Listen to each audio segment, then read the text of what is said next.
Our next story is from Vietnam. After the conclusion of the G20 summit in New Delhi, US President Joe Biden took a short flight to Hanoi yesterday. He was given a grand state welcome at Vietnam's presidential palace after he landed. School children were seen waving flags, both the Vietnamese and American flags. Now, all this may seem strange to people familiar with history. We're talking about half a century ago. America and Vietnam were locked in a brutal war. Vietnamese communists were trying to unite their country. The US wanted to stop that, and they tried for almost 2 decades. Eventually, Washington's mission failed. The Vietnam War ended with the first major American military loss and an even bigger loss of face. To no one's surprise, Joe Biden was around then as well. He began his first term as US Senator back in 1973. He campaigned on an anti-war platform. He was a voice of reason back in the 70s. Looks like Hanoi remembers where he stood. So when Biden arrived, he was treated like a revered guest. But of course, this interpretation may be too idealistic. Perhaps the real reason for all this pomp and pageantry was more pragmatic, like getting American money and protection. The two sides have made an announcement. They've upgraded the level of their diplomatic relations.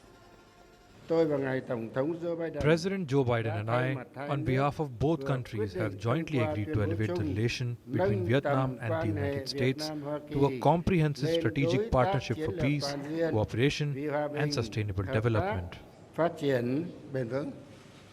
This truly historic moment. Today, we can trace a 50-year arc of progress in the relationship between our nations, from conflict to normalization to this new elevated status that will be a force for prosperity and security in one of the most consequential regions in the world. We are vaulting our partnership directly to a comprehensive strategic partnership at Vietnam's highest tier of partnership. The US and Vietnam now have a comprehensive strategic partnership. Earlier, they had a comprehensive partnership. It may not sound like much of a difference. Only the word strategic has been added now. But it is, in fact, a significant change. Vietnam has very few partners who are designated as strategic. The short list includes India, South Korea, Russia, and China. Notice the last two. Russia and China. Vietnam calls them strategic partners, and now it has added America to the same club. Russia and China had helped Vietnam defeat the US 50 years ago. Now they're being put on par with the Americans. It's a bold move by Hanoi. Why do you think they made it? Why would Vietnam risk angering its old friends by cozying up to an old foe? Like we said earlier, for money and protection. Listen to what they said after the deal was signed. The focus was on economics. We're deepening our cooperation on critical emerging technologies, particularly around building a more resilient semiconductor supply chain. We're expanding our economic partnership, spurring even greater trade and investment between our nations. But they avoided talking about the elephant in the room, or should we say the dragon. When pressed on it, President Biden admitted that China played a part in this diplomatic upgrade, but he was cagey about it. I am sincere about getting the relationship right. And one of the things that is going on now is China is beginning to change some of the rules of the game in terms of trade and other issues. That's what this trip was all about.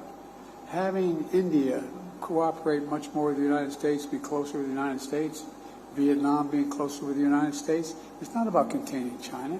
It's about having a stable base in the Indo-Pacific.